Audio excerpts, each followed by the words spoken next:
Welcome to Luca and Miguel. Enjoy the video. Start by confirming your Volvo V40 uses census navigation, and note the VIN from the driver door sticker or registration. Prepare a laptop with a stable internet connection, the Volvo support account if required, and a USB stick of at least 8 GB formatted to FAT32. Make sure the car battery is healthy. Either drive briefly beforehand or connect a trickle charger to maintain 12V during the update. Understand that map and system updates will typically require continuous power and can take about 30-60 minutes.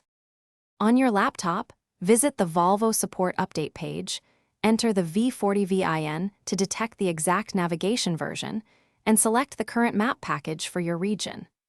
Download the archive and verify its reported size so you can confirm a complete transfer later.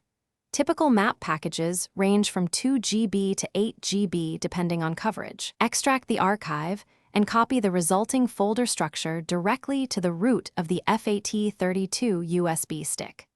Do not rename folders and ensure the transfer completes without errors before ejecting the drive. Park the V40 safely, start the engine or set ignition to accessory with stable 12V power, and insert the prepared USB stick into the central console port. The infotainment system will detect update files and prompt you to begin. Follow on-screen instructions and accept any confirmations. Do not switch off the engine, open the trunk, unplug the USB, or remove power until the system reports completion. This process can take 30-60 minutes. When finished, check settings for the new map version, run a sample route, and confirm POI searches and lane guidance operate correctly. Thanks for watching and please subscribe.